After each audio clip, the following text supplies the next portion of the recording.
নমস্কার বন্ধুরা, কেমন আছো? আশা করি সবাই ভালো আছেন। আজ আমার পোকরার সাইট সিনের দ্বিতীয় দিন। আগের দিন আপনারা দেখলেন প্রথমে গেলাম পুন্দিকোট শিব মন্দির, তারপর গেলাম ওয়ার্ল্ড পিস পকোড়া, তারপর গেলাম গুপ্তেশ্বর কেভ বা গুপ্তেশ্বর শিব মন্দির, তারপর গেলাম ডেভিস ফলস, আর লাস্টে করলাম মিউজিয়াম। প্রথম দিনের জার্নি আমার এই পর্যন্ত শেষ করে আমরা চলে এসেছিলাম লেকের কাছে খানিকক্ষণ সময় কাটিয়ে রাত্রে আমরা চলে গিয়েছিলাম হোটেলে। আজকের দিনে আসছি আমার সাইট সিনের দ্বিতীয় পর্ব বা দ্বিতীয় দিন। আজকের এই ট্যুরে থাকছে, প্রথমে দেখব বৃন্দাবাসিনী টেম্পল, তারপর যাব সেতী রিভার, তারপর মহেন্দ্রা কেভস বা ব্যাট কেভস, আর বেগানস লেকটা একটু দূরে আছে, আপনার পোখরা শহর থেকে প্রায় 20 কিলোমিটার দূরে।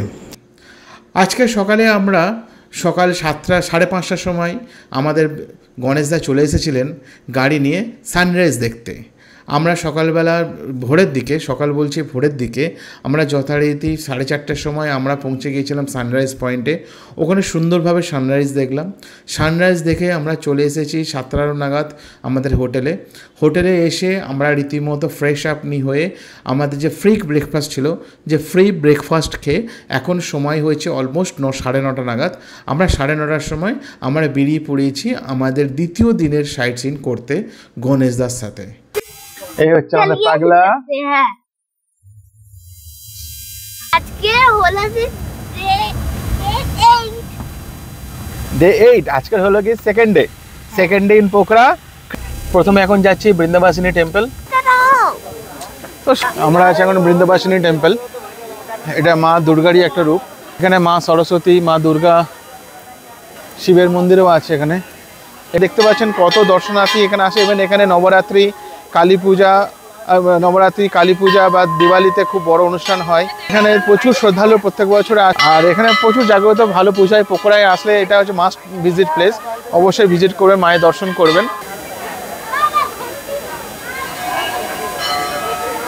এই হচ্ছে আসল মেন মন্দির বৃন্দাবাসিনী।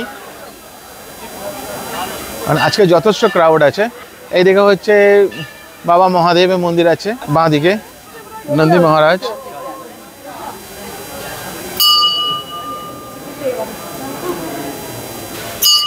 হর হর মহাদেব।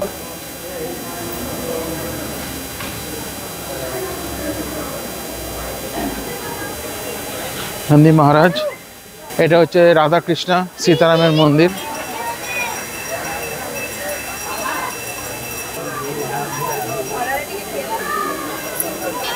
এখানে লক্ষ্মীনারায়ণ আছে। পরপর দেখছেন লক্ষ্মীনারায়ণ, সীতারাম, রাম কৃষ্ণ রাধিকা, সেটা আছে সীতারাম, হনুমানজি, গণেশ মন্দির।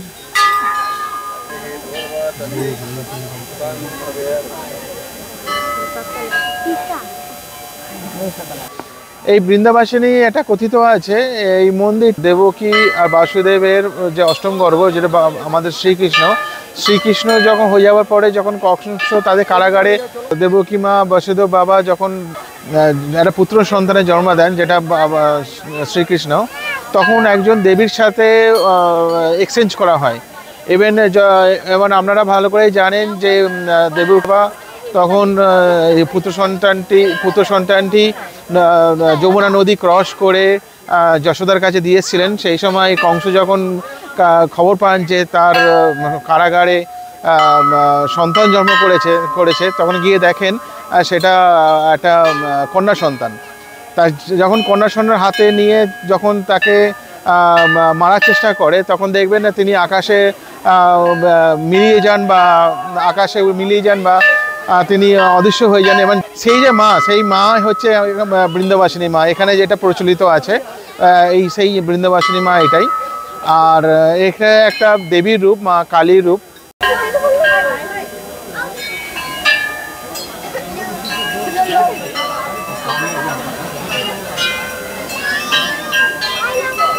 খুব সুন্দর দর্শন করলাম। পূজাতে পরে ডেস্টিনেশনে যাব। নিচে যাব, নিচে গাড়ি আছে আমাদের। এইদিকে আপনাদের পূজা সামগ্রী পেয়ে যাবেন। এইদিকে যে দোকানগুলো আছে পাশে ওপরে পেয়ে যাবেন। আপনি পুজো সামগ্রী নিয়ে আপনি সোজা দিতে পারেন। যাক, এবার যাবো আমরা নেক্সট ডেস্টিনেশনে। এবার যাব আমরা সেতী রিভার। বৃন্দাবাসিনী টেম্পল দর্শন করে আসার পরে আমরা চলে এসেছি এখন সেতী রিভার। এই সেতী রিভার এই এন্ট্রান্স আছে, চলুন যাওয়া যাক। দেখো এই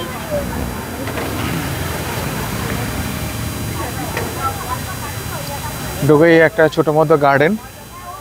অবশ্য এদের টিকিট কাটতে হবে, আমি চলে যাচ্ছিলাম, আমাদের ডাকলো টিকিট কাউন্টার। কিতনা ভাই? 60 রুপিস। হ্যাঁ, আর 60 টাকা করে টিকিট পড়লো আমাদের। এটা হবে এরকমই।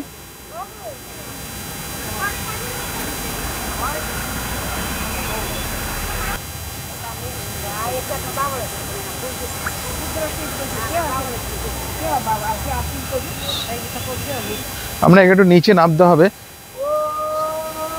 এই ওপর থেকে এসে ধরুন না এইভাবে আপনাদের ধীরে ধীরে নিচের দিকে নামতে হবে, তবে আপনারা দেখতে পাবেন। পাহাড়ে এলে আপনাদের মোটামুটি ওপর নিচ এইভাবেই চলতে হবে।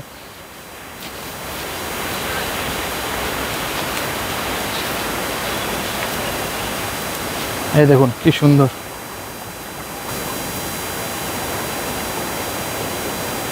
জলের স্রোত কি, জলের স্রোত দেখুন খালি।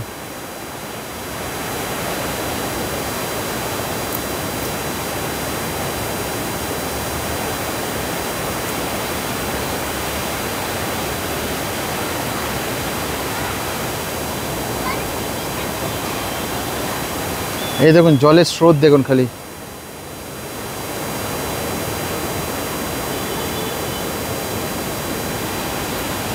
এইটুখানি রিভার, এই দেখুন কত নিচে, জলের স্রোত কি সাংঘাতিক স্রোত।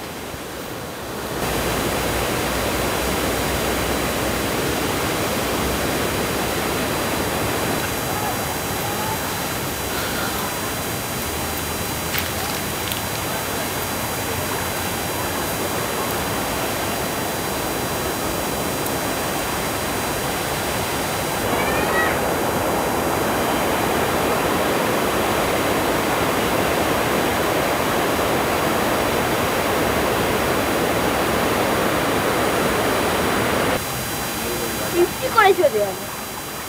আরে কানে নামবে, তুমি নামবে। হ্যাঁ? যাক, আমরা সেতু রিভার দেখলাম, দেখে এবার যাচ্ছি, ওপরে উঠে যাচ্ছি। একটু নিচে নামতে হয়েছিল, আবার ধীরে ধীরে উপরে উঠে যাচ্ছি।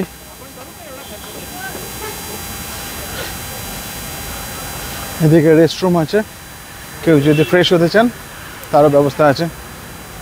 যাক, সেতু রিভার দেখলাম আমরা, এবার নেক্সট গন্তব্যে যাব।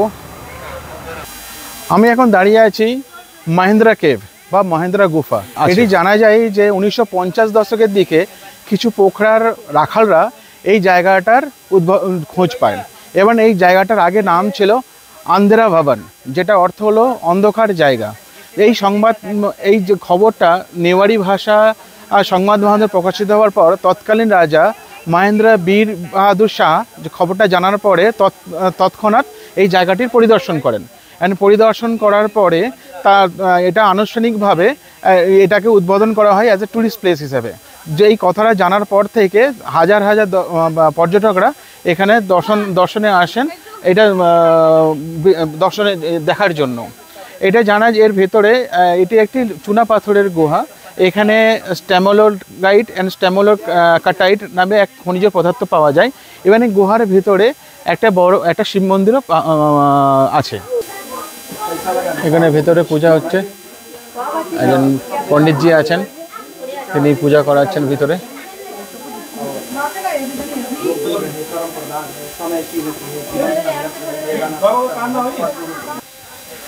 যে আমরা এখন বেরিয়ে এলাম মহেন্দ্র গুফা থেকে। এখানে একটা ছোট্ট ইনফরমেশন দিতে চাইছি, যারা একটু বয়স্ক থাকবেন বা বাচ্চা থাকবেন তারা একটু কেয়ারফুলিভাবে যাবেন, কারণ ভেতরে অনেকটা পিচ্ছল রাস্তা আছে। স্লিপারি রাস্তা আছে, ওই জায়গাটা কেয়ারফুল হবেন। আর যে ভেতরে যে রাস্তাটা আছে একদমই সমান নয়, এবড়ো খেবড়ো রাস্তা, ছোটো বড় পাথর আছে ওর মধ্যে, এবং পাথরের মধ্যে ওপর দিয়ে যেহেতু এটা লাইমস্টোন, ওপর দিয়ে ফোঁটা ফোঁটা করে জল পড়ছে, জল পড়ার পরে রাস্তাটা প্রচণ্ড স্লিপারি রাস্তা। একটু কেয়ারফুলভাবে যাবেন, তাড়াহুড়ো করবেন না।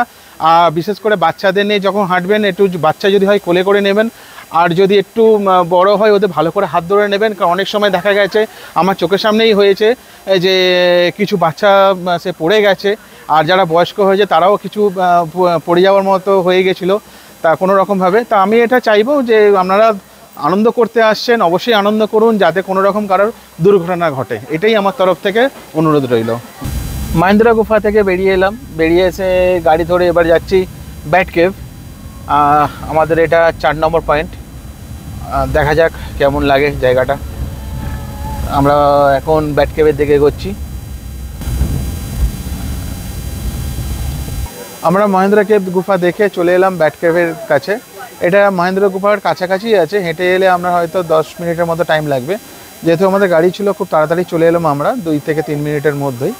এটা খুব কাছেই আছে, খুব একটা এমন কোনো দূর নেই। তা চলে আসুন, কি আছে দেখে নিই একবার ভিতরে।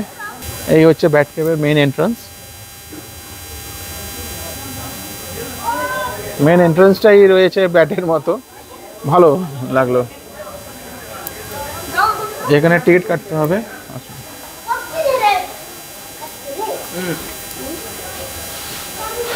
Ticket counter. টিকিটের মূল্য আছে, ফরেন টুরিস্ট আছে 150 টাকা, সার্স আছে 80 টাকা, নেপালি 50 টাকা, স্টুডেন্ট 30 টাকা, মানে আমাদের পড়বে 80 টাকা করে। 2টা টিকিট। হ্যাঁ, 80 টাকা করে নিল টিকিট।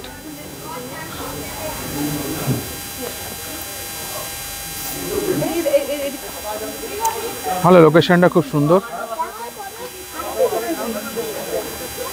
আমরা এখন ব্যাট কেভের মধ্যে ঢুকছি। এই আমাদের সিঁড়ি, এটিতেও যাওয়া যায়।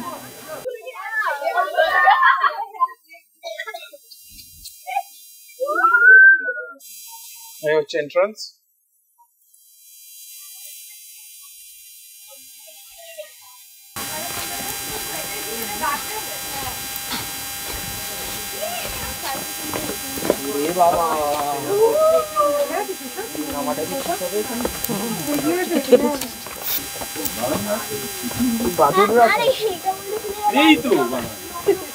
এখন আমরা গুহার ভেতরে ঢুকছি।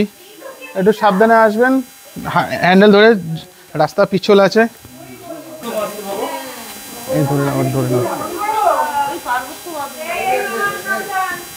এই ওয়ে টু কেভ আছে।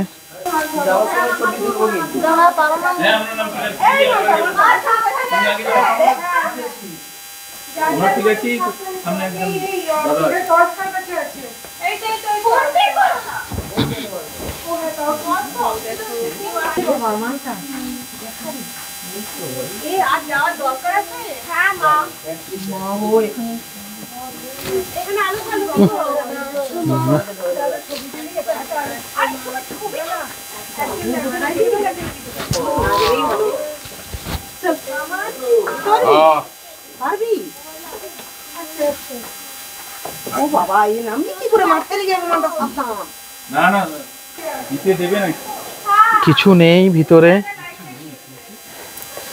বেকার আমার মনে হয়।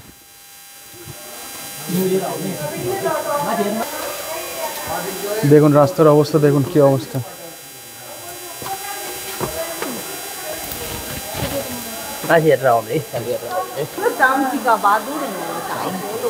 এখানে 18 ধরনের প্রজাতির চামচিকা পাওয়া যায়, বাদুড় পাওয়া যায়।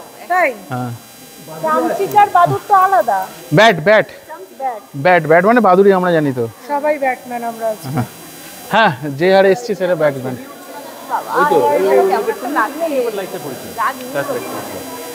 18 ধরনের একটা কামড়ালে তুমি যে ব্যাটম্যান হয়ে যাবে। ভেতরে অন্ধকার আছে, তবে এমন কিছু নেই, রেকমেন্ড করব না। আসতেই পারেন, তবে এমন কিছু নেই। আমি এখন আছি পোখরার এক জনপ্রিয় টুরিস্ট প্লেস, যার নাম হচ্ছে ব্যাট কেভ। ব্যাট কেভ বা বাদুড়ের গুহা। এটা একটি চুনা পাথরের গুহা। আহ, এইটা মহেন্দ্রা কেভ থেকে খুবই কাছাকাছির মধ্যেই আছে, প্রায় 10 থেকে 15 মিনিট লাগবে। আমরা যদি ওয়াকিং ডিস্টেন্সে আসে, গাড়ি নিয়ে এলে হয়তো 2 থেকে 3 মিনিট লাগবে। এই এই যে গুহাটা আছে এটা হচ্ছে ইউ আকৃতির শেপে আছে। অ্যান্ড প্রবেশদ্বার দেখতে পাচ্ছেন, এটাতে আপনাদের ঢুকতে হবে, এটাতে প্রবেশদ্বার আছে, ওটাতে এক্সিট পয়েন্ট আছে।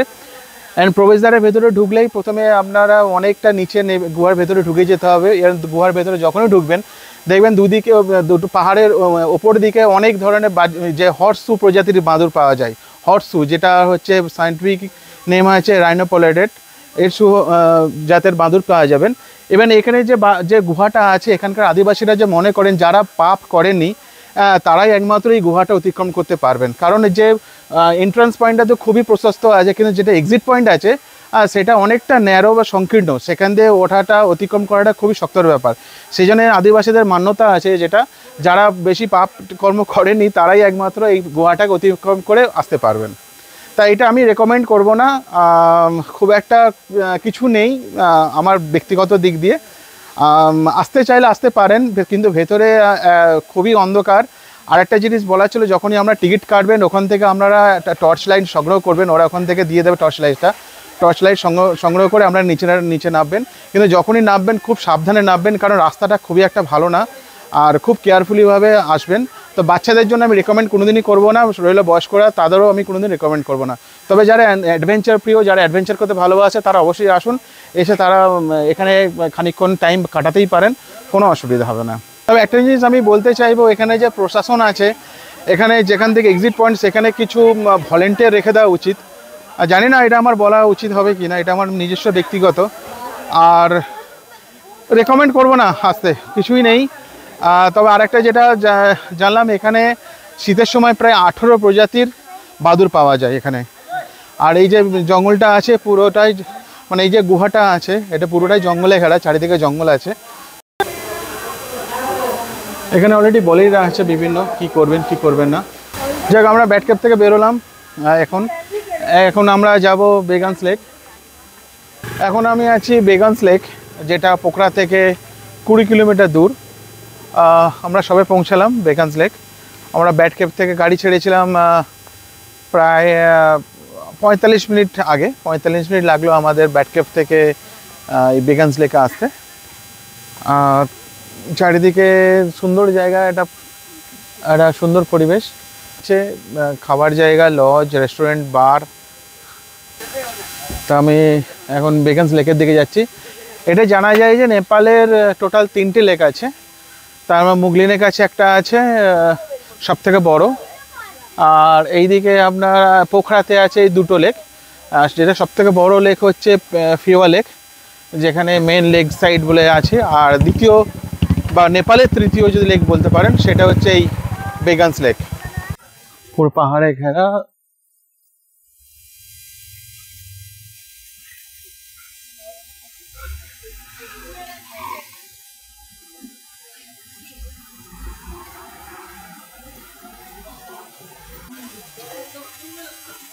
পোখরার দ্বিতীয়, নেপালের তৃতীয়তম লেক এটা।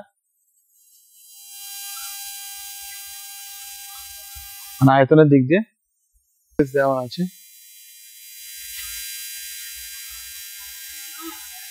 ওখানে বোটিং অ্যাক্টিভিটি, আপনারা এখানে এসে বোটিং করতে পারেন। সেই দূরের দিকে কি সুন্দর লেখা আছে দেখুন, বেগানস লেক। সুন্দর জায়গা, চারিদিকে দেখুন গাছপালা ভর্তি, পুরো গ্রিনারি। এখানে কিছু বোটে চার্জ দেওয়া আছে। 1 hour with driver 700, 2 hour with driver আছে আপনার 1300, 3 hour with driver 1800, 4 hour with driver 2200, whole day hour with driver 3000। Crossing the lake only 1000। Paddle boat আছে, তারও রেট দেওয়া আছে, এমার্জেন্সি নাম্বার দেওয়া আছে, আপনারা নোট করে নিতে পারেন। আর এই হচ্ছে টিকিট কাউন্টার, আপনারা টিকিট কেটে এখানে বোটের যে অ্যাক্টিভিটি গুলো আছে আপনারা অবশ্যই করতে পারেন। আর এই জায়গায় বসার জায়গাটা সত্যি খুব ভালো লাগছে, সুন্দর। সন্ধ্যের দিকে বলুন বা সকালের দিকে বা যখন হোক বসে এই যে ভিউটা সুন্দর, মারাত্মক ভিউ। এখান থেকে চারিদিকে পাহাড়, পাহাড়ের মধ্যে কি সুন্দর একটা বোটিং এর ব্যবস্থা সত্যি খুব ভালো। অবশ্যই আমরা যে ফিওলেক আছে, ফিওলেক পোখরার যে মেন আকর্ষণ ফিওলেকটা তো অবশ্যই ভালো, তা সেরকমই একটা লেক আছে, ওখানেও বোটিং আছে, টেম্পল আছে, সবকিছু আছে। এটা এটা যে সাইট সিনের মধ্যে এসে আপনারা করতে পারেন অ্যাজ এ সাইট সিন। ঠিক আছে, বেগানস লেকটা দেখলাম, খুব ভালো লাগলো। এখানে বোট অ্যাক্টিভিটি আছে, প্যাডেল বোট আছে, সবকিছুই আছে, আপনারা এসে ফুল এনজয় করবেন। আর এটা আগে বলেছিলাম, টেম্পলে যে 3টি লেক আছে, প্রথম লেক হচ্ছে রারা লেক, তারপর হচ্ছে ফেওয়া লেক যেটা পোখরা, আর একটা এটা হচ্ছে বেগান লেক। আর পোখরার মধ্যে যদি বলেন যে দুটো লেক আছে, সেটা ফেওয়া লেক আর এটা বেগান লেক। বেগান লেকটা ছোট সাইজের, আর পোখরার মধ্যে সব থেকে বড় লেক হবে সেটা হচ্ছে ফেওয়া লেক। যাই হোক, এবার আমাদের আজকের মতো এখানে শেষ করছি সাইট সিইং এর এপিসোডটা। এখন বাজে 2টো বাজে, আমরা এখন যাওয়ার পথে কিছু লাঞ্চ করে নেব, গিয়ে সোজা হোটেলে যাবো, একটু রেস্ট নেব, নিয়ে 4টের সময় আবার আপনাদের কাছে আসছি। ফেওয়া লেকের কিছু ভিডিও আপনাদের কাছে দেবো, ফেওয়া লেকের ডিটেলসটা নিয়ে সঙ্গে থাকুন। তা খুব এনজয় করলাম আজকে সকাল থেকে, খুব ভালো লাগলো, খুব সুন্দর ঘুরলাম। আপনাদের একান্ত ভালোবাসা কাম্য।